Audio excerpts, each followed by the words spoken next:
Hello viewers, welcome to bear book. TNPSC group எக்ஸாம்ல Indian polity பகுதியில confirm mark எடுக்கக்கூடிய ஒரு ஏரியா எதுன்னு கேட்டீங்கன்னா அது இந்த அவசர நிலை அதிகாரங்கள் பகுதி தான். ஆனா எக்ஸாம் ஹால்ல டிஎன்பிஎஸ்சி ஒரு ட்விஸ்ட் உட்காந்து பாருங்க, அங்கதான் நம்ம ஆளுங்க எல்லாரும் கோட்டையை விட்டுருவாங்க.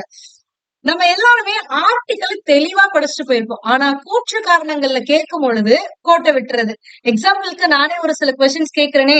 இப்ப மத்திய அவசர நிலையை கொண்டு வரதுக்கு பிரதமருடைய வாய்மொழி ஒப்புதல் இருந்தா போதுமா, இல்ல பிரதமர் மற்றும் மத்திய அமைச்சரவையுடைய எழுத்துப்பூர்வமான ஒரு கடிதம் வேண்டுமா? குடியரசுத் தலைவர் எதை அடிப்படையா கொண்டு அவசர நிலையை அறிவிப்பாரு?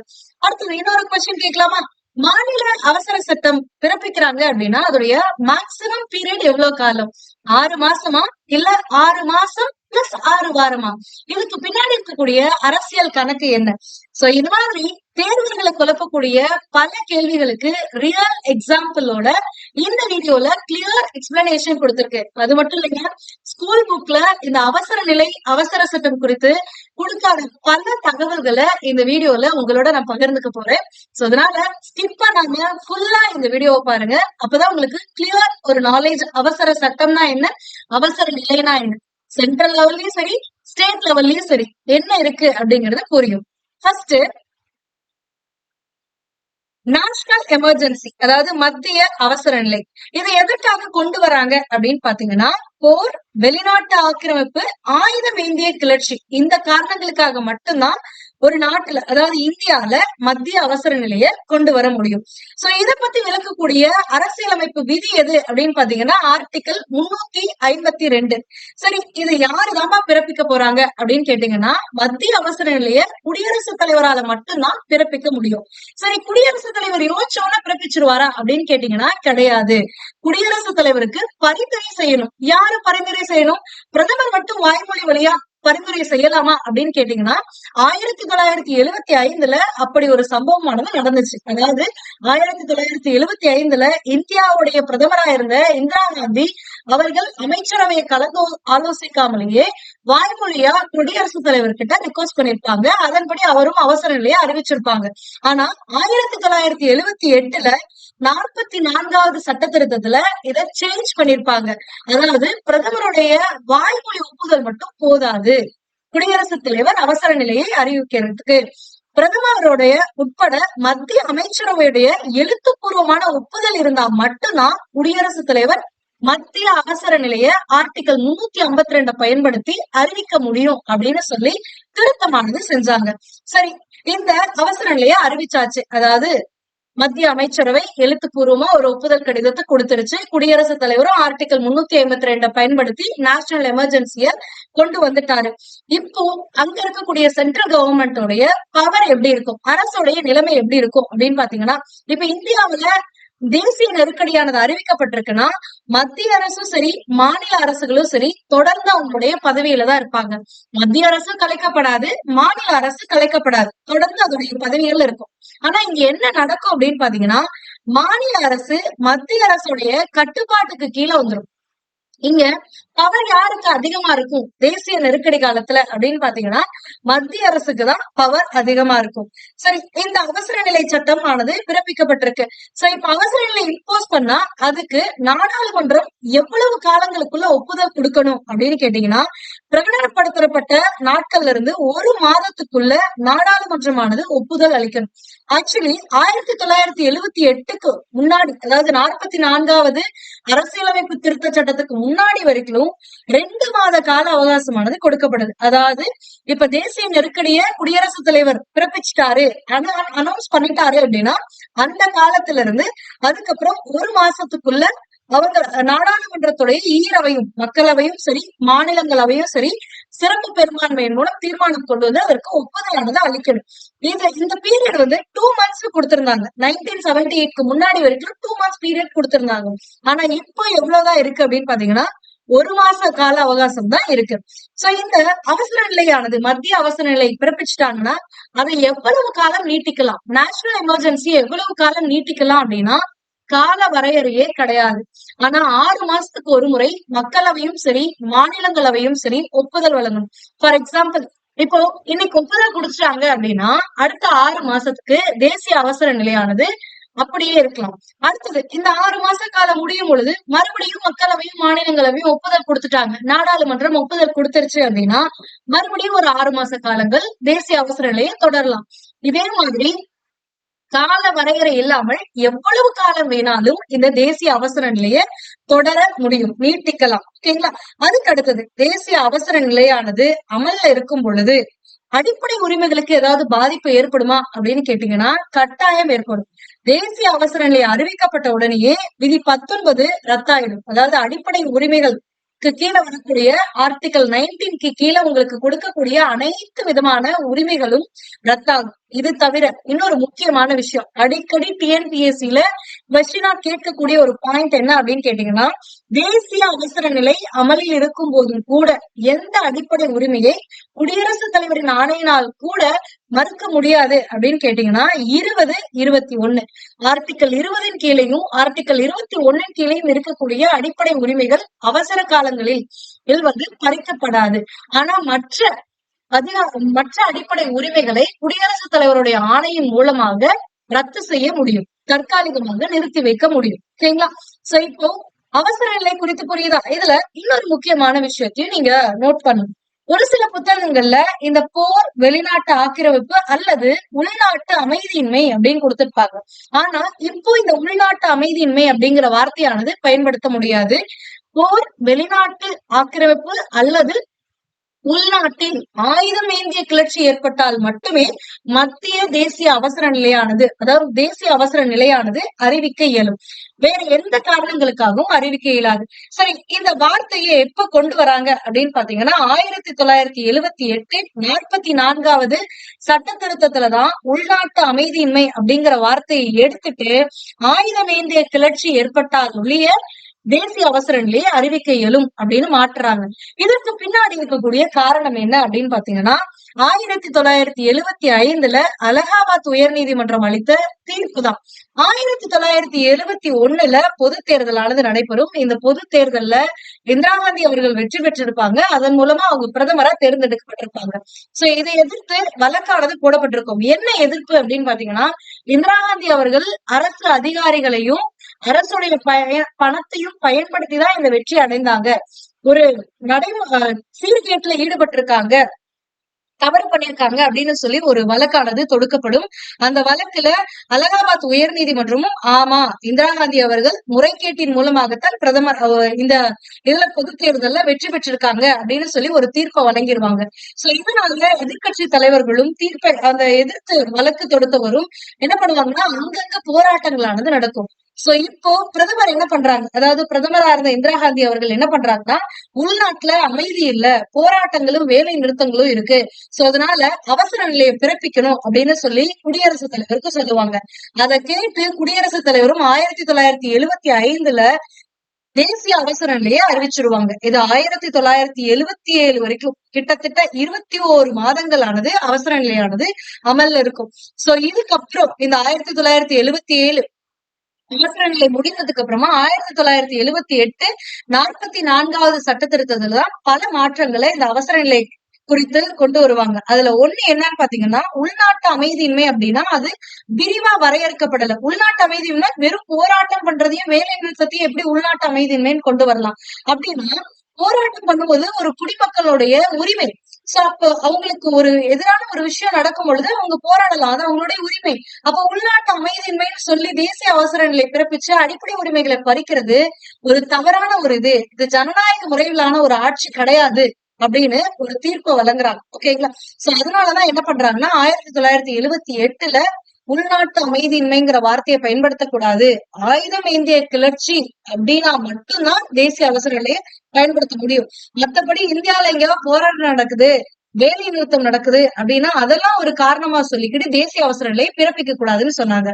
அதுக்கு அடுத்தது பாத்தீங்க அப்படின்னா, இந்த மத்திய அமைச்சரவையுடைய எழுத்துப்பூர்வமான ஒப்புதல் வேணும் அப்படிங்கறது எப்ப கொண்டு வந்திருப்பாங்கன்னா 1978 44வது அரசியலமைப்பு சட்ட திருத்தத்துலதான் கொண்டு வந்திருப்பாங்க. ஏன் அப்படின்னா 1975 இந்திரா காந்தி அவர்கள் குடியரசுத் தலைவர் கிட்ட போய் தேசிய அவசர நிலையை பிறப்பிக்கணும்னு சொல்லும் பொழுது அவங்க அவங்களுடைய அமைச்சரவையை கூட கலந்து ஆலோசிச்சிருக்க மாட்டாங்க. சோ ஒரு 6 மணி அவசர நிலை பிறப்பிக்கப்பட்டு ஒரு 6 மணி நேரம் கழிச்சுதான் அமைச்சரவைக்கே தெரியும் இந்த மாதிரி நேஷனல் எமர்ஜென்சிய போட்டிருக்காங்க அப்படின்னு. சோ அதனால இந்த மாதிரி பண்ணா பிரதமருடைய தனிப்பட்ட முடிவா இருக்கு அப்படிங்கறதுனால என்ன பண்றாங்கன்னா அமைச்சரவையுடைய ஒப்புதல் எழுத்துப்பூர்வமான ஒரு கடிதமாக குடியரசுத் தலைவருக்கு சமர்ப்பிச்சா மட்டும்தான் அவசர நிலை பிறப்பிக்க முடியுமே தவிர வாய்மொழியினால பிறப்பிக்க முடியாதுன்னு இந்த 44வது சட்ட திருத்தத்துல கொண்டு வராங்க. அது மட்டும் கிடையாது, 1978 இந்த 42வது சட்ட திருத்தத்தின் மூலம் 44வது சட்ட திருத்தத்தின் மூலமா என்ன சொல்றாங்க அப்படின்னா, இதற்கு முன்னாடி நாடாளுமன்றத்துடைய ஒப்புதலுக்கான கால அவகாசமானது 2 மாசம் கொடுத்திருந்தோம். ஆனா இதுக்கப்புறம் 1 மாசம் தான். அவசர நிலை பிறப்பிச்ச நாளில் இருந்து 1 மாசத்துக்குள்ள ஒரு 30 நாட்களுக்குள்ள நாடாளுமன்றமானது ஒப்புதல் அளிக்கணும் அவசர நிலைக்கு அப்படின்னு சொல்லிடுறாங்க. சோ இந்த மூன்றுமே முக்கியமான ஒரு திருத்தம். 1978 44வது அரசியலமைப்பு சட்ட திருத்தத்துல முக்கியமான திருத்தங்கள் நோட் பண்ணி வச்சுக்கோங்க. அடுத்தது இப்ப மத்திய அவசர நிலை அப்படின்னா என்னன்னு பார்த்தோமா, தேசிய நெருக்கடி அப்படிங்கிறது போர், வெளிநாட்டு ஆக்கிரமிப்பு, ஆயுதமேந்திய கிளர்ச்சிகளுக்காக கொண்டு வரக்கூடிய ஒண்ணு. ஆனா மத்திய அவசர சட்டம் அப்படிங்கிறது என்ன அப்படின்னு பாத்தீங்கன்னா, இப்ப எப்படி ஒரு சட்டம் இயற்றுவாங்க, நாடாளுமன்றத்தை கூட்டி அந்த சட்டத்தை அறிவிச்சு அதன் மீது விவாதங்கள் நடத்தி அதுக்கு வாக்கெடுப்பு நடத்தி அதுக்கப்புறம் பெரும்பான்மை பெற்றால் குடியரசுத் தலைவருடைய ஒப்புதலுக்கு அனுப்பி குடியரசுத் தலைவர் ஒப்புதல் அளித்தால் சட்டமாக மாற்றப்படும். கரெக்டா? சோ இந்த ப்ரொசீஜர் எல்லாம் நடக்கும். இது எப்போ நாடாளுமன்றம் கூடியிருந்தா மட்டும்தான் நடத்த முடியும். அப்ப நாடாளுமன்றம் கூடாத போது ஒரு அவசர சட்டத்தை இயற்றணும். நாட்டுடைய நிலையை கருதி ஒரு அவசர சட்டத்தை இயற்றணும் அப்படின்னா அப்போ என்ன பண்ணுவாங்கன்னா, இந்திய அரசியலமைப்பு விதி ஆர்டிகல் 123 பயன்படுத்தி மத்திய அவசர சட்டத்தை பிறப்பிக்கலாம். சரி, இந்த மத்திய அவசர சட்டத்தை யாரு பிறப்பிக்க முடியும் அப்படின்னா குடியரசுத் தலைவர் தான் பிறப்பிக்க முடியும். யாருடைய பரிந்துரையாவது தேவையா அப்படின்னா கட்டாயம் பிரதமர் தலைமையிலான மத்திய அமைச்சரவையுடைய பரிந்துரையின் பேர்ல தான் அவசர சட்டத்தை குடியரசுத் தலைவர் பிறப்பிப்பார். அடுத்தது இது கொண்டு வரதுக்கான காரணம் அந்த டைம்ல நாடாளுமன்றம் கூட்டப்படல. சோ அப்ப கூட்டப்படாதப்ப இந்தியாவுக்கு ஏதாவது ஒரு அவசர சட்டம் தேவைப்படுது அப்படிங்கும் பொழுது இந்த அவசர சட்டத்தை நாடாளுமன்றம் கூடாத பொழுது ஒரு சட்டம் இயற்றுவதற்கு இந்த ஆர்டிகல் 123 பயன்படுத்தி அவசர சட்டமானது இயற்றப்படுது. சரி, இந்த மாதிரி ஏதாவது ஒரு அவசர சட்டமானது இந்தியால கொண்டு வந்திருக்காங்களா அப்படின்னா பல சட்டங்கள் கொண்டு வந்திருக்காங்க. நான் எக்ஸாம்பிளுக்கு 2020 நடந்த ஒரு சட்டத்தை மட்டும் சொல்றேன். அதாவது தேசிய தலைநகர் எது? டெல்லி. டெல்லியுடைய வாயுத்தர மேலாண்மை அவசர சட்டம் அப்படிங்கறது கொண்டு வந்தாங்க. அதாவது தேசிய தலைநகர் பிராந்திய வாயுத்தர மேலாண்மை அவசர சட்டம் 2020.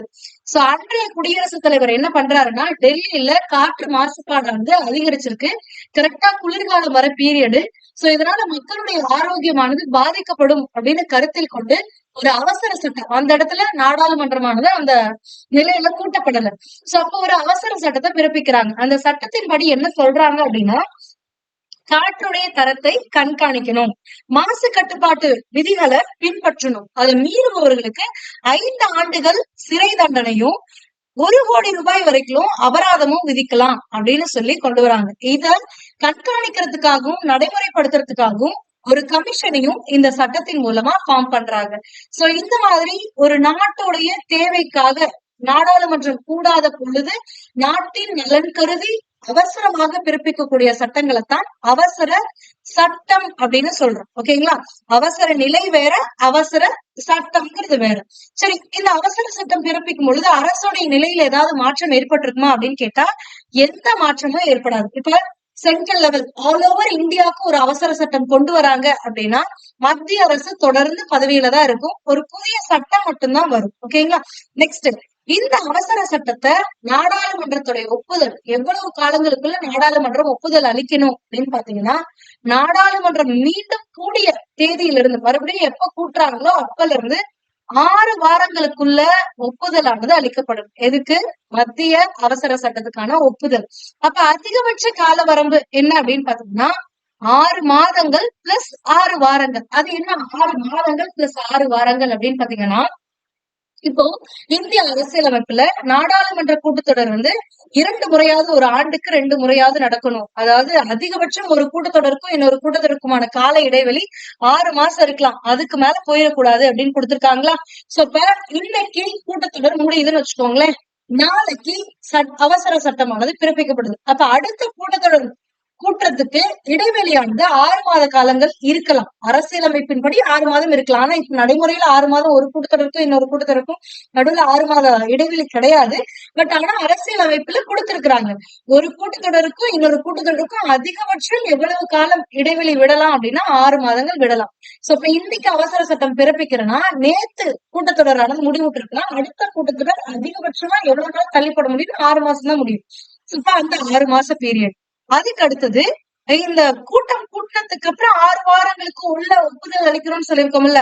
அப்ப அந்த ஒரு 6 வாரங்கள். அப்ப அதிகபட்சமா ஒப்புதல் அளிக்கிறதுக்கான மத்திய அவசர சட்டத்துக்கு ஒப்புதல் அளிக்கிறதுக்கான கால வரம்பு என்னன்னா 6 மாத இடைவெளி பிளஸ் கூடினதுல இருந்து ஒரு 6 மாத காலங்கள். அவ்வளவுதான். இந்த இந்த இடைப்பட்ட காலத்துக்குள்ள இந்த ஒப்புதலானது நாடாளுமன்றம் அளிக்கிறது. சரி, மத்திய அவசர சட்டம் இயற்றுறாங்க. இதுக்கும் அடிப்படை உரிமைக்கும் ஏதாவது தொடர்பு இருக்கு அப்படின்னு கேட்டீங்கன்னா எந்த தொடர்பும் கிடையாது. குடிமக்களுடைய அடிப்படை உரிமைகள்ல எந்த ஒரு பாதிப்புமானது ஏற்படாது. ஓகேங்களா? புரிஞ்சா? அப்ப தேசிய அவசர நிலைக்கும் தேசிய அவசர சட்டத்துக்குமான டிஃபரன்ஸ் இதுதான். சோ இது கிளியரா பாத்துக்கோங்க. அவசர நிலை அப்படிங்கிறது போர், வெளிநாட்டு ஆக்கிரமிப்பு அல்லது ஆயுதமேந்திய கிளர்ச்சிகள் இருக்கும் பொழுது மட்டும்தான் மத்திய அமைச்சரவையுடைய ஒப்புதல் மூலமாக குடியரசுத் தலைவர் ஆர்டிகல் 352 பயன்படுத்தி பிறப்பிப்பார். இதனால அடிப்படை உரிமைகள் 19 ரத்து செய்யப்படும். அது மட்டும் இல்லாம மற்ற அடிப்படை உரிமைகளையும் குடியரசுத் தலைவருடைய ஆணையின் மூலமாக ரத்து செய்யலாம். ஆனா 20, 21 மட்டும் கண்டிப்பா ரத்து செய்ய முடியாது. அதுக்கு அடுத்தது ஒப்புதல் அளிக்கக்கூடிய காலம் எவ்வளவு அப்படின்னு பாத்தீங்கன்னா 1 மாசம். ஓகேங்களா? நெக்ஸ்ட், இதுவே அவசர சட்டம் அப்படின்னா ஆர்டிகல் 123 பயன்படுத்தி பிரதமர் தலைமையிலான அமைச்சரவை பரிந்துரைத்தால் குடியரசுத் தலைவர் அவசர சட்டத்தை பிறப்பிக்கலாம். அவசர சட்டம் எதற்காக பிறப்பிக்கிறாங்க அப்படின்னா நாடாளுமன்றம் கூடாத போது இந்தியாவுடைய நலன் கருதி ஏதாவது ஒரு சட்டம் இயற்றணும் அப்படின்னா இதை கொண்டு வரலாம். முத்தலாக் சட்டமும் கொண்டு வந்தாங்க அவசர சட்டம்ல. அதுக்கு அடுத்து பாத்தீங்க அப்படின்னா இதனால ஏதாவது அடிப்படை உரிமைகள் பாதிக்கப்படுமானா எந்த அடிப்படை உரிமைகளும் பாதிக்கப்படாது. அதிகபட்சம் நாடாளுமன்றம் இந்த அவசர சட்டத்துக்கு ஒப்புதல் அளிக்கக்கூடிய காலம் அப்படின்னு பாத்தீங்கன்னா 6 மாதங்கள் பிளஸ் 6 வாரங்கள். இதுக்கான கணக்கு என்ன அப்படிங்கறத நான் எக்ஸ்பிளைன் பண்ணிட்டேன். ஓகேங்களா? நெக்ஸ்ட், இப்ப சென்ட்ரல் லெவல்ல பாத்தீங்களா, அதே ஸ்டேட் லெவல்ல பாக்கணும். ஸ்டேட் லெவல்ல பாக்கும்போது புக்ல ஒரு விஷயத்த நீங்க படிப்பீங்க. ஆர்டிகல் 356 பயன்படுத்தி மாநிலத்துல அவசர நிலையானது பிறப்பிக்கப்படுது அப்படின்னு பாப்பீங்க. ஆனா இது ஒண்ணு மட்டும்தானான்னு கேட்டீங்கன்னா கிடையாது. சோ அப்ப மாநில அவசர நிலையானது எந்தெந்த காரணங்களுக்காக யாரால பிறப்பிக்கப்படுது அப்படின்னு பாத்தீங்கன்னா, ஃபர்ஸ்ட் மாநில அவசர நிலைக்கான இந்திய அரசியலமைப்பு விதி எது அப்படின்னு பாத்தீங்கன்னா 356 தான். 356 அடிப்படையில ஆளுநர் ஒரு மாநில அரசினுடைய இயந்திரமானது சரியாக செயல்படல அப்படின்னு கருதினால் அவருடைய பரிந்துரையின் பேர்ல குடியரசுத் தலைவர் ஆர்டிகல் 356 பயன்படுத்தி அவசர நிலையை பிறப்பித்தார். இது எல்லாருக்கும் தெரிஞ்சதுதான். ஆனா இந்த ஒரு ரீசனுக்காக மட்டும்தான் ஒரு மாநிலத்துல அவசர நிலையை பிறப்பிக்க முடியுமா அப்படின்னு கேட்டீங்கன்னா கிடையாது. இன்னொரு ரீசனும் இருக்கு. அது என்ன அப்படின்னு பாத்தீங்கன்னா ஆர்டிகல் 365. இந்த 365 என்ன சொல்லுது அப்படின்னா மத்திய அரசுடைய வழிகாட்டுதல எந்த மாநிலமாவது பின்பற்ற தவறுச்சு அப்படின்னா அந்த மாநிலத்துல மாநில அவசர நிலைய பிறப்பிக்கலாம். அது எப்படி? மத்திய அவசருடைய பரிந்துரையின் பேர்ல. சோ அதான் இங்க கொடுத்திருக்க. யாருடைய பரிந்துரை தேவை அப்படின்னா ஒண்ணு ஆளுநருடைய அறிக்கை. இந்த மாநிலத்தில் அரசு இயந்திரமானது சரியாக செயல்படவில்லை என ஆளுநர் குடியரசுத் தலைவருக்கு அறிக்கை சமர்ப்பித்தால் 356 பயன்படுத்தி குடியரசுத் தலைவர் அந்த மாநிலத்தில் மாநில அவசர நிலையை அறிவிக்கலாம். ஓகேங்களா? அடுத்தது மத்திய அமைச்சரவையின் பரிந்துரையின் பேர்ல. மத்திய அமைச்சரவை எப்படி பரிந்துரைப்பாங்க? 365 கீழே மத்திய அரசுடைய வழிகாட்டுதலை இந்த மாநிலம் பின்பற்றவில்லை, அதனால இங்க ஒரு சீர்குலைவானது நடக்குது, அதனால நீங்க அவசர நிலையை பிறப்பீங்க அப்படின்னு மத்திய அமைச்சரவை குடியரசுத் தலைவருக்கு பரிந்துரைத்தாலும் ஒரு மாநிலத்தில் மாநில அவசர நிலையை பிறப்பிக்க இயலும். இந்த ரெண்டையும் நோட் பண்ணிக்கோங்க. இது ரொம்ப இம்பார்ட்டன்ட் ஆனது. ஏன்னா நிறைய பேர் ஆளுநர் அறிக்கை கொடுத்தா மட்டும்தான் மாநிலத்துல அவசர நிலையை அறிவிக்க முடியும் அப்படின்னு நினைக்கிறீங்க. கிடையாது. மத்திய அமைச்சரவை பரிந்துரைத்தாலும் அவசர நிலை குடியரசுத் தலைவர் மாநிலத்துல பிறப்பிக்க இயலும். ஓகேங்களா? சோ அப்ப எந்த காரணத்துக்காக கொண்டு வராங்க அப்படின்னா, மாநிலத்துடைய அரசியலமைப்பு சட்டமானது சீர்குலையுது அப்படின்னு ஆளுநர் நினைச்சாலோ அல்லது மத்திய அரசு நினைச்சாலும் இந்த மாநில அவசர நிலையை கொண்டு வரலாம். மாநில அவசர நிலை கொண்டு வரும் பொழுது அரசுடைய நிலைமை எப்படி இருக்கும் அப்படின்னு கேட்டீங்கன்னா, அந்த மாநிலத்துடைய அரசானது ஒண்ணு முடக்கப்படலாம். அதாவது தற்காலிகமாக இந்த அவசர நிலை இருக்கக்கூடிய காலம் வரைக்கும் அந்த மாநில அரசுக்கு பவர் இல்லாம போலாம். இல்லனா முற்றிலுமாக அந்த அரசை கலைக்கலாம். ரெண்டுமே நடக்கலாம். நம்ம என்ன நினைக்கிறோம், மாநில அவசர நிலை அறிவிக்கப்பட்டா அந்த மாநிலத்துடைய அரசானது கலைக்கப்படும் நினைக்கிறோம். ஆனா கலைக்கவும் படலாம், சம்டைம்ஸ் முடக்கவும் படலாம். ஓகேங்களா? முடக்கப்படலாம் அப்படின்னா குடியரசுத் தலைவர் ஆட்சி அங்க கொண்டு வந்துருவாங்க. சோ குடியரசுத் தலைவர் ஆட்சியின் பேர்ல ஆளுநர் அங்க ஆட்சி செய்வாரு. அப்படி ஆளுநர் ஆட்சி செய்யும் பொழுது அந்த அவசர காலங்கள் இருக்கிற வரைக்கும் அந்த அரசு அவங்களுடைய பவரை இழந்து முடக்கப்பட்டிருக்கலாம். இல்லனா முற்றிலும் கலைக்கப்படலாம். ரெண்டுக்கும் பாசிபிலிட்டி இருக்கு. இந்த ரெண்டையுமே ஞாபகம் வச்சுக்கோங்க. அதே மாதிரி குடியரசுத் தலைவர் ஆட்சியில யார் இங்க ஆட்சி செய்வாங்க அப்படின்னா ஆளுநருடைய ஆட்சி தான் நடக்கும் மாநில நெருக்கடி நிலையில. ஓகேங்களா?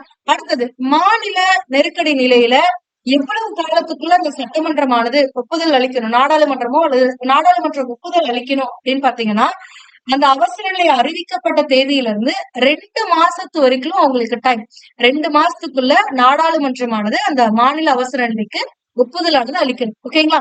இந்த 2 டிஃபரன்ஸே பாருங்க. மத்திய அவசர நிலை 1 மாசத்துக்குள்ள ஒப்புதல் அளிக்கணும் நாடாளுமன்றம். அதுவே மாநில அவசர நிலை அறிவிக்கப்பட்டிருந்தா 2 மாசம் வரைக்கும் டைம் இப்ப வரைக்கும் இருக்கு. ஓகேவா? நெக்ஸ்ட் கால வரம்பு அப்படின்னா 6 மாதங்களுக்கு ஒரு முறை ஒப்புதல் பெற்று அதிகபட்சம் 3 ஆண்டுகள் நீட்டிக்கப்பட முடியும். அதாவது இதுக்கும் டிஃபரன்ஸ் தெரிஞ்சுக்கோங்க. மத்திய அவசர நிலைக்கும் மாநில அவசர நிலைக்கும். இப்போ 6 மாசத்துக்கு ஒரு வாட்டி நாடாளுமன்றம் ஒப்புதல் அளித்தால் அடுத்த 6 மாத காலங்கள் அவசர நிலையானது அங்க இருக்கும். மத்தியிலயும் சரி, மாநிலத்திலயும் சரி. ஆனா மத்தியில அடுத்தடுத்த 6 மாசத்துக்கு ஒரு வாட்டி ஒப்புதல் வழங்கிட்டு கால வரையறையின்றி அந்த அவசர நிலையை, தேசிய அவசர நிலையை நீட்டிக்கலாம். ஆனா மாநில அவசர நிலையை அப்படி நீட்டிக்க முடியாது. 6 மாசத்துக்கு ஒரு வாட்டி ஒப்புதல் பெற்று மேக்சிமம் எத்தனை ஆண்டுகளுக்கு நீட்டிக்க முடியும்னா 3 வருடங்களுக்கு தான் நீட்டிக்க முடியும். அதுக்கு மேல நீட்டிக்கவே முடியாது. ஓகேங்களா? சோ இதனால குடிமக்களுக்கு அடிப்படை உரிமைகள் ஏதாவது பாதிப்பு ஏற்படுமா மாநில அவசர நிலை பிறப்பிச்சிருக்கும் போது அப்படின்னு கேட்டீங்கன்னா எந்த பாதிப்பும் ஏற்படாது. ஓகே, இப்போ முக்கியமான ஒரு விஷயம் பார்க்கலாம். அது 365 பயன்படுத்தி மத்திய அரசுடைய வழிகாட்டுதலை பின்பற்றாதனால இது வரைக்கும் இந்தியாவுல எங்கேயாவது மத்திய அரசை மாநில அரசை கலைச்சிருக்காங்களா? மாநில அவசர நிலையை பிறப்பிச்சிருக்காங்களா அப்படின்னு கேட்டீங்கன்னா இந்த மாதிரி ஒரு சம்பவம் 1992 நடந்த ஒரு இன்சிடென்ட்னால நடந்திருக்கு. என்னன்னா 1992 பாபர் மசூதியை இடிச்சிருப்பாங்க. சோ பாபர் மசூதி எங்க இருக்கு அப்படின்னா உத்தரப்பிரதேசத்துல இருந்துச்சு. சோ அப்ப உத்தரப்பிரதேசத்துல சட்ட ஒழுங்கு சீர்குலைவானது ஏற்பட்டுச்சு. ஆனா இந்த இன்சிடென்ட் நடக்கிறதுக்கு முன்னாடியே மத்திய அரசு ஒரு சில வழிகாட்டுதல்களை பின்பற்றுமாறு அந்த உத்தரப்பிரதேச மாநில அரசு கிட்ட சொல்லியிருப்பாங்க. அதை அவங்க பின்பற்றுறதுனால சட்ட ஒழுங்கு சீர்குலைவானது ஏற்பட்டுச்சு. சோ அதனால என்ன பண்ணிட்டாங்க அப்படின்னா 365 பயன்படுத்தி மத்திய அரசின் வழிகாட்டுதலை பின்பற்றவில்லை அப்படின்னு ஒரு காரணத்தை சொல்லி மத்திய அமைச்சரவையானது பரிந்துரைக்குது உத்தரப்பிரதேசத்துல மாநில அவசர நிலையை பிறப்பிக்கணும் அப்படின்னு சொல்லி குடியரசுத் தலைவருக்கு. அதன்படி குடியரசுத் தலைவரும் மாநில அவசர நிலையை அப்ப பிறப்பிச்சாங்க. இதோட இது முடிஞ்சிச்சா அப்படின்னு கேட்டீங்கன்னா இதோட முடியல. சோ இதனால மத கலவரங்கள் ஏற்படுற மாதிரியான ஒரு சூழலானது ஏற்பட்டுச்சு. சோ அப்போ ராஜஸ்தான், இமாச்சல் பிரதேசம், மத்திய பிரதேசம், ராஜஸ்தான், அதுக்கு அடுத்தது இமாச்சல். இந்த 3 மாநிலங்கள்லயும் என்ன பண்றாங்க அப்படின்னா இதே காரணத்துக்காக மாநில அவசர நிலையை பிறப்பிக்கிறாங்க மத்திய அரசுடைய பரிந்துரையின் பேர்ல. ஏன் அப்படின்னு கேட்டீங்கன்னா ஒண்ணு மத்திய அரசுடைய வழிகாட்டுதல்களை பின்பற்றல, மதச்சார்பின்மைக்கு எதிராக செயல்படுறாங்க. நம்ம இந்திய அரசாங்கத்துடைய சாராம்சமே என்ன அப்படின்னு பாத்தீங்கன்னா மதச்சார்பின்மை. அதாவது எந்த ஒரு மதத்தையும் உயர்த்தி பிடிக்க கூடாது, எல்லா மதமும் சமம், எல்லாத்தையும் சரிசமமா இது பண்ணும். சோ மத கலவரங்கள் ஏற்படுற மாதிரி எந்த ஒரு செயலை செஞ்சாலும் அது அரசியலமைப்பு சட்டத்துக்கு எதிரானது. சோ அப்படிப்பட்ட விஷயங்களானது நடக்குது. எப்படி நடக்குது அப்படின்னு பாத்தீங்கன்னா இந்த மத கலவரங்களை தோற்றுவிக்கக்கூடிய அமைப்புகளுக்கு இந்த அரசுகள் சாதகமாக ஒரு சில செயல்பாடுகளை செய்யுது. அதனால மத்திய அரசானது என்ன நினைக்குதுன்னா, மத கலவரங்கள் தோற்றுவிச்சிரும், அதனால இந்த அரசை கலைக்க வேண்டும், அதனால மாநில அவசர நிலையை பிறப்பிக்கணும்னு சொல்லி பிறப்பிப்பாங்க. சோ முதல்ல எங்க இது பண்ணாங்க அப்படின்னா, யூபியில மட்டும்தான் இந்த பாபர் மசூதி கேஸ்னால வந்துட்டு மாநில அவசர நிலையை பிறப்பிச்சிருப்பாங்க. அதுக்கப்புறம் இந்த 3 ஸ்டேட்லயும், மத்திய பிரதேசம், ராஜஸ்தான், இமாச்சல பிரதேசத்திலயும் மத்திய அரசினுடைய வழிகாட்டுதலை பின்பற்றல. அது மட்டும் இல்லாம மதச்சார்பின்மைக்கு எதிராக செயல்படுறாங்க அப்படின்னு சொல்லி காரணம் காட்டி குடியரசுத் தலைவர் கிட்ட பரிந்துரை செய்து மாநில அவசர நிலையை பிறப்பிச்சாங்க. இது ரொம்ப இம்பார்ட்டன்டான ஒரு பாயிண்ட். ஏன் அப்படின்னா, இத எப்ப உச்ச நீதிமன்றம் அங்கீகரிக்கிறாங்க அப்படின்னு பாத்தீங்கன்னா, 1994 ஒரு இன்சிடென்ட் நடக்குது. இது எல்லாருக்குமே தெரிஞ்சதுதான். எஸ்ஆர் பொம்மை வழக்கு அப்படின்னு ஒண்ணு கேள்விப்பட்டிருப்பீங்க எல்லாருமே. சோ இது பொம்மை வழக்கு அப்படின்னா, கர்நாடக அரசுடைய முதலமைச்சராக யார் தேர்ந்தெடுக்கப்படுவாங்க அப்படின்னு பாத்தீங்கன்னா, எஸ்ஆர் பொம்மை அவர்கள் தேர்ந்தெடுக்கப்படுவாங்க. சோ இவர் முதலமைச்சர் ஆகிறதுக்கு ஆதரவு தெரிவிப்பாங்கல்ல, பெரும்பான்மை நிரூபிக்கணும் இல்ல. சோ இப்ப ஆதரவு தெரிவிச்ச ஒரு நபர் என்ன பண்ணிடுவாரு அப்படின்னு பாத்தீங்கன்னா, அவருடைய ஆதரவை வாபஸ் பெற்றுவாரு. வாபஸ் பெற்றதும் இல்லாம அவரும் ஒரு 19 எம்எல்ஏக்களும் போய் கர்நாடக ஆளுநர் கிட்ட ஒரு கடிதம் கொடுப்பாங்க. அதாவது, நாங்க இவங்களுக்கு ஆதரவு கொடுக்கல, சோ இவரை முதலமைச்சரா இது பண்ணக்கூடாதுன்னு சொல்லி ஆளுநருக்கு ஒரு கடிதத்தை கொடுத்துருவாங்க. ஆனா கடிதத்தை கொடுத்துட்டு வெளியில இவங்க என்ன பண்ணுவாங்கன்னா, எங்களை கட்டாயப்படுத்தி ஆளுநர் இந்த மாதிரி ஒரு இதை வாங்கிட்டாங்க, ஆனா எங்களுக்கு விருப்பம் இல்ல, நாங்க எஸ்ஆர் பொம்மைக்கு தான் எங்களோட ஆதரவை தெரிவிக்கிறோம் அப்படின்னு சொல்லிடுவாங்க.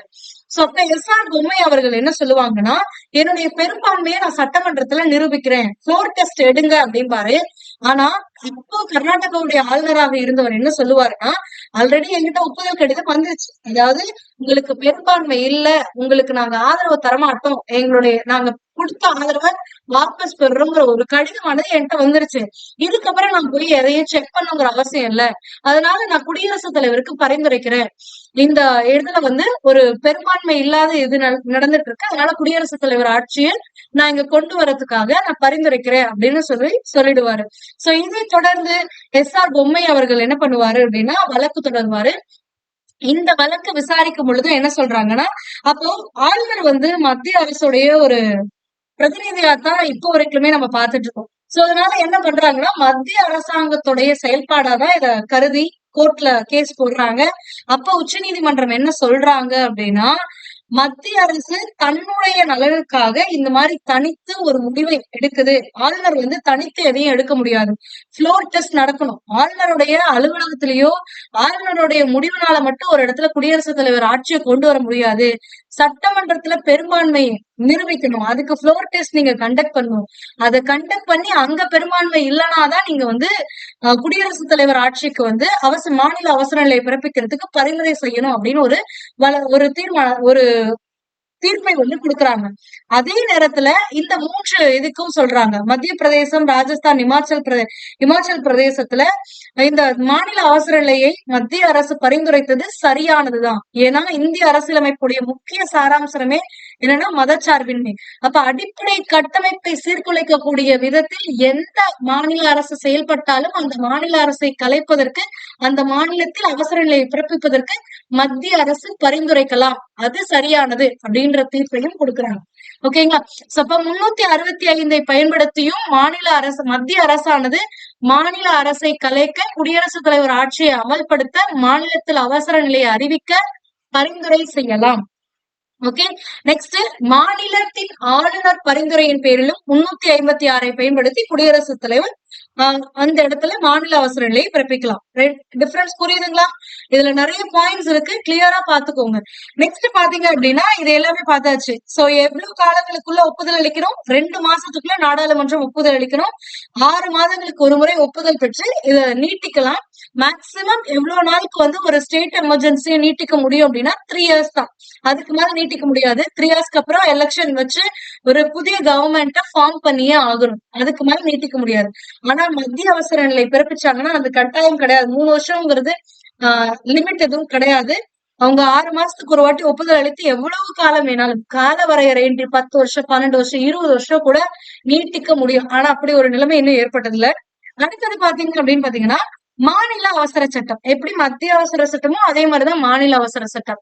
எப்ப கூட்டினாங்க? நாடாளுமன்ற கூட்டத்தொடர் அமல்ல இல்லாதப்போ ஒரு சட்டம் இயற்றணும் அப்படின்னா மத்திய அவசர சட்டத்தை பயன்படுத்தினாங்களா? அதே மாதிரி மாநிலத்துல சட்டமன்றம் கூடாத பொழுது ஒரு அவசரமா ஒரு சட்டத்தை இயற்றணும் அப்படின்னா இந்த மாநில அவசர சட்டத்தை இயற்றுவாங்க. இதற்கான ஆர்டிக்கல் என்ன அப்படின்னு பாத்தீங்கன்னா 213. இங்க பாருங்க 123.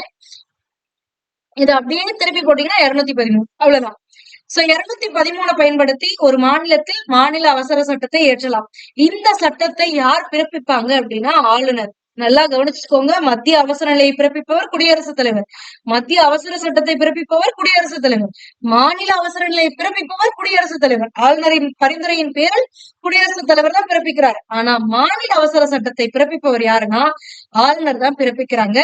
எப்ப பிறப்பிக்கலாம் அப்படின்னா முதலமைச்சர் தலைமையிலான அமைச்சரவை பரிந்துரைக்குது அப்படின்னா அப்ப ஆளுநர் அவசர சட்டத்தை மாநில அவசர சட்டத்தை ஆர்டிகல் 213 பயன்படுத்தி பிறப்பிப்பார். சோ இது எப்போ எந்த காரணத்துக்காக கொண்டு வராங்க? மாநில சட்டமன்றம் கூடாத பொழுது ஏதாவது ஒரு சட்டம் அவசரமா இயற்றணும், அந்த மாநிலத்துடைய நலனை கருத்தில் கொண்டு ஒரு சட்டத்தை இயற்றணும் அப்படின்னா இயற்றுவாங்க. இதனால ஏதாவது அரசுடைய நிலைமையில மாற்றம் ஏற்படுமானா எந்த மாற்றமும் ஏற்படாது. மாநில அரசு தொடர்ந்து பதவியில தான் இருக்கும். ஒரு சட்டம் மட்டும்தான் வரும். ஓகேங்களா? நெக்ஸ்ட் மாநில அவசர சட்டத்துடைய ஒப்புதலுக்கான காலம் அப்படின்னு பாத்தீங்கன்னா மாநில சட்டமன்றம் மீண்டும் கூடி 6 வாரத்துக்குள்ள ஒப்புதல் அளிக்கணும். மேக்சிமம் பீரியட் ஒப்புதல் அளிக்க அப்படின்னு பாத்தீங்கன்னா அதே 6 மாதங்கள் பிளஸ் 6 வாரங்கள். நான் முன்னாடி சொன்னதேதான். அதாவது ஒரு கூட்டத்தொடருக்கும் இன்னொரு கூட்டத்தொடருக்கும் நடுவுல மேக்சிமம் எவ்வளவு பீரியட் இடைவெளி இருக்கலாம்னா 6 மாசம் இருக்கலாம். அப்போ நேத்து கூட்டத்தொடர் முடிஞ்சு இன்னைக்கு அவசர சட்டம் பிறப்பிக்கிறாங்கன்னா அடுத்த 6 மாத காலம் வரைக்கும் கூட்டம் கூடாமல் சட்டமன்றம் கூடாமல் இருக்கலாம். அதற்கு இந்திய அரசியலமைப்பானது ஒரு வழி வகுத்திருக்கு. ஓகேங்களா? சோ அப்ப அந்த 6 மாசம் பிளஸ் அந்த 6 மாசத்துக்கு அப்புறம் கண்டிப்பா கூடிய ஆகணும். ஏன்னா மேக்சிமம் பீரியடே 6 மாசம் தான். சோ அப்படின்னா 6 மாசத்துக்கு அப்புறம் கண்டிப்பா கூடினதுக்கு அப்புறம் 6 வாரங்களுக்குள்ள ஒப்புதல் அளிச்சிடணும். சோ அதனால மேக்சிமம் பீரியட் ஒரு மாநில அவசர சட்டத்தை ஒப்புதல் அளிக்கிறதுக்கான மேக்சிமம் பீரியட் எவ்வளவு அப்படின்னு பாத்தீங்கன்னா 6 மாதங்கள் பிளஸ் 6 வாரங்கள். முன்னாடி சொன்ன மாதிரியேதான் மாநில அவசர சட்டம் இயற்றும் பொழுது அடிப்படை உரிமைகள்ல எந்த பாதிப்பும் ஏற்படாது. ஓகேங்களா? கிளியரா? ஐ ஹோப் இந்த 4 இதுவுமே மத்திய அவசர நிலை, மாநில அவசர நிலை, மத்திய அவசர சட்டம், மாநில அவசர சட்டத்துல உங்களுக்கு கிளாரிட்டி இருக்கும்னு நம்புறேன். ஒருவேளை ஏதாவது டவுட்ஸ் இருந்துச்சு அப்படின்னா மறக்காம கமெண்ட் பண்ணுங்க. அதுக்கான எக்ஸ்பிளனேஷன் அடுத்த வீடியோல வரும். இதுல நீங்க தெளிவா பாத்துக்க வேண்டியது ஆர்டிகல் பாத்துக்கணும், யார் பிறப்பிக்கிறாங்க, யாருடைய பரிந்துரையாவது வேணுமா அப்படின்னு கண்டிப்பா கூற்று காரணங்கள்ல கேட்பாங்க. சோ இது கூற்று காரணத்துக்கான ஒரு முக்கியமான பகுதின்னு சொல்லலாம். சோ அதனால இதை பாத்துக்கோங்க. அதுக்கு அடுத்தது இந்த இதுல 44வது அரசியலமைப்பு சட்ட திருத்தம் 1978ல தேசிய நெருக்கடி நிலை குறித்து ஏற்பட்ட மாற்றங்கள் குறித்து உங்களுக்கு கூற்று காரணங்களை கேட்கலாம். சோ இதையும் நான் எக்ஸ்பிளைன் பண்ணிருக்கேன். ஒண்ணு ஆயுதம் ஏந்திய கிளர்ச்சியின் வார்த்தையை மாத்தினது, இன்னொன்னு எழுத்துப்பூர்வமான அமைச்சரவையுடைய கேபினெட்டுடைய ஒப்புதல் வேணும், வெறும் பிரதமருடைய ஒப்புதல் மட்டும் தேவை கிடையாது. ஓகேங்களா? எழுத்துப்பூர்வமான ஒப்புதலானது இருக்கணும். அது மட்டும் இல்லாம இந்த அவசர நிலைக்கு ஒப்புதல் அளிக்கக்கூடிய காலம் நாடாளுமன்றம் பிரகடனப்படுத்தின நாள்ல இருந்து நாடாளுமன்றம் 1 மாசத்துக்குள்ள ஒப்புதல் அளிக்கணும். ஆனா இங்க மாநில அவசர நிலைக்கு 2 மாசம் டைம் இருக்கு. ஓகேங்களா? சோ இதையும் பாத்துக்கோங்க. அதுக்கு அடுத்தது 6 மாசத்துக்கு ஒரு முறை ஒப்புதல் பெற்று கால வரையறையின்றி தேசிய அவசர நிலையை நீடிக்கலாம். ஆனா மாநில அவசர நிலை கால வரையறையின்றி நீட்டிக்க முடியாது. 3 வருஷம் தான் மேக்சிமம் நீட்டிக்க முடியும். 6 மாசத்துக்கு ஒரு வாட்டி ஒப்புதல் வாங்கிட்டு. ஓகேங்களா? அண்ட் இது அடிப்படை உரிமைகளை பாதிக்கும். ஆனா மத்த எதுவும் அடிப்படை உரிமைகளை பாதிக்காது. சோ தெளிவா பாத்துக்கோங்க. ஏதாவது டவுட்ஸ் இருந்துச்சுன்னா கமெண்ட் பண்ணுங்க. அடுத்த ஒரு வீடியோவோ ஆர் நம்மளோட புக் சேனல் நீங்க எங்களுடைய வாட்ஸ்அப் நம்பர் 8300865071க்கு உங்களுடைய டவுட்ஸ கூட நீங்க கேட்கலாம். அதாவது நீங்க எங்களுடைய ஸ்டூடெண்டா இருக்கணும் அப்படிங்கிற எந்த ஒரு கட்டாயமும் கிடையாது. நீங்க எங்களுடைய பேட்ச் ஸ்டூடெண்டா இருந்தா மட்டும்தான் இந்த வாட்ஸ்அப் நம்பருக்கு நீங்க மெசேஜ் பண்ணி உங்களோட டவுட்டை கிளாரிஃபை பண்ணிக்கணும் அப்படின்னு கிடையாது. நீங்க யாரா இருந்தாலும் சரி, எங்களுடைய பேட்ச் ஸ்டூடெண்ட்ஸா இருந்தாலும் சரி, யூடியூப் சப்ஸ்கிரைபர்ஸா இருந்தாலும் சரி, இல்ல வெறும் வியூவர்ஸா இருந்தாலும் கூட சரி, இவங்க எல்லாருமே எங்களுடைய 8300865071ங்கிற வாட்ஸ்அப் நம்பர்ல உங்களோட குவரிஸ ஒரு பிக்காவோ இல்ல ஒரு வாய்ஸ் நோட்டாவோ போட்டீங்க அப்படின்னா உங்களுக்கான ஆன்சர் ஒரு வாய்ஸ் நோட்டாவோ தேவைப்பட்டால் ஒரு வீடியோ வடிவிலையோ உங்களுக்கு கண்டிப்பா கிடைக்கும். அது மட்டும் இல்லாம இந்த மாதிரி நம்மளுடைய வீடியோஸ் நிறைய இருக்கு. இது கண்டிப்பா உங்களுடைய எக்ஸாமினேஷனுக்கு யூஸ்ஃபுல்லா இருக்கும். அப்கமிங் எக்ஸாம்ஸ்க்கு யூஸ்ஃபுல்லா இருக்கும். எங்களுடைய அப்டேட்ஸ் எல்லாத்தையும் நீங்க தெரிஞ்சுக்கணும் அப்படின்னா பிஎம்க்குடைய டெலிகிராம் சேனல்ல ஜாயின் பண்ணிக்கோங்க. நாங்க வீடியோஸ் போஸ்ட் பண்ணாலும் அங்கதான் ஃபர்ஸ்ட் லிங்க் ஷேர் பண்ணுவோம். அதே மாதிரி எங்களுடைய அகாடமி ரிலேட்டடான இது எல்லாமே டெஸ்ட் பேட்ச் ஸ்டார்ட் பண்ணாலும் சரி, நியூ கோர்ஸ் ஸ்டார்ட் பண்ணாலும் சரி, எல்லா அப்டேட்ஸுமே உங்களுக்கு ஃபர்ஸ்ட் எங்களுடைய டெலிகிராம்ல இருக்கும். அது மட்டும் இல்லாம இதுக்கப்புறம் வரக்கூடிய காலங்கள்ல ஃப்ரீ குவிஸ் வந்து எங்களுடைய டெலிகிராம் சேனல்ல கண்டக்ட் பண்ண போறோம். சோ இதுல நீங்களும் ஜாயின் பண்ணிக்கோங்க. எங்களுடைய டெலிகிராம் லிங்க் இந்த வீடியோடைய டிஸ்கிரிப்ஷன்லயே கொடுத்திருக்கேன். ஃபர்ஸ்ட் கமெண்ட்லயும் பின் பண்ணிருக்கேன். கிளிக் பண்ணி ஜாயின் பண்ணிக்கோங்க. For more details, contact BFF. Stay tuned with BFF. Thank you.